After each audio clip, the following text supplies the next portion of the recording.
안녕하세요. 한 주간의 경남경찰 소식을 전해드린 이미지 경장입니다. 새로운 시작은 언제나 설레임과 희망을 가지게 되는데요.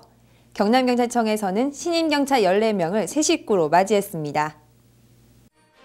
열정으로 똘똘 뭉친 새내기 직원 14명이 정복을 입고 서 있는데요. 이들은 작년 9월 119대 1의 높은 경쟁률을 뚫고 경찰관 채용시험에 합격한 후 8개월간의 교육을 마친 신임 경찰관들입니다. 이날 김종량 경남경찰청장은 이들을 격려하며 적극적이며 열정적인 마음 자세로 도민에게 봉사해달라고 당부했습니다. 어렸을 적부터 꿈이 경찰관이었는데 이렇게 경찰관이 되어 정말 기쁩니다. 항상 초심을 생각하며 흐트러짐 없는 경찰관이 되겠습니다. 도민에게 친절하게 또 공정한 법 집행을 하게 될 신임 경찰관의 활약을 기대해봅니다. 가정폭력은 집안에서 벌어지는 폭력이라 신고나 대처가 다른 사대 사이학보다 어려운데요.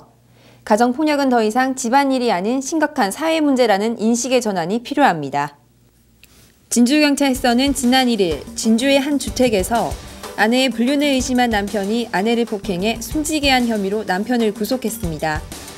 말다툼 중 사실대로 말하지 않는다는 이유로 무차별하게 폭행했고 급기야 둔기까지 휘둘러 사망에 이르게 했습니다. 가정폭력은 집안일이라는 이유로 폭력을 당했어도 경찰을 부르기보단 침묵하는 경우가 많은데요. 경남경찰은 가정폭력을 대처하기 위해 경찰관 의무출동 등 초기 대응을 강화하고 있습니다. 앞으로 출동한 경찰관의 현장 출입 조사와 긴급 임시 조치를 거부할 시에는 가해자에게 과태료가 부과되는데요. 가정폭력은 이제 가정만의 문제가 아닙니다.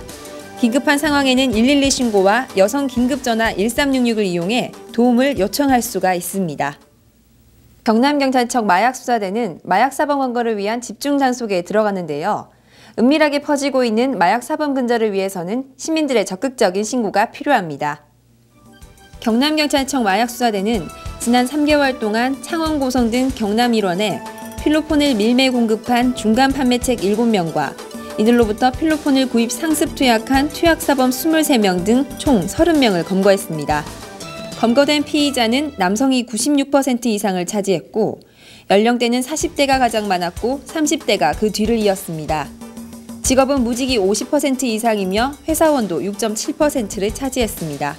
서민 생활까지 깊숙이 침투한 마약류 수요를 차단하기 위해서는 시민들의 적극적인 신고와 제보가 필요한데요. 신고 제보자에 대해서는 최대한 비밀을 보장하고 있으며 사안에 따라 신고 보상금이 지급됩니다.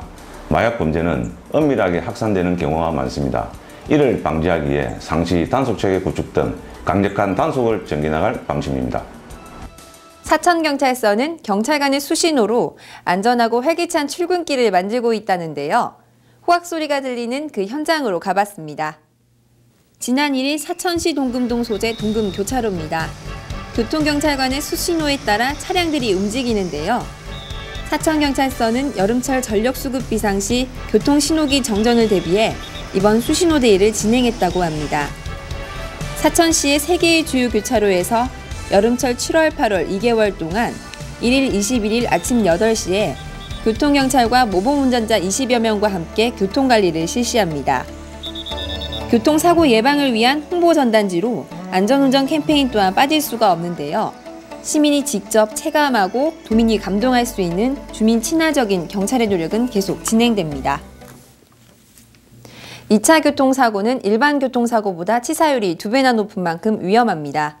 도로교통법에 따르면 고속도로 등 고속으로 운행 중인 도로에서 사고 발생 시 주간에는 100m 이상의 뒤쪽에 안전 삼각대를 설치하고 야간에는 붉은색 성광신호 등을 200m 뒤쪽에 함께 설치해야 합니다.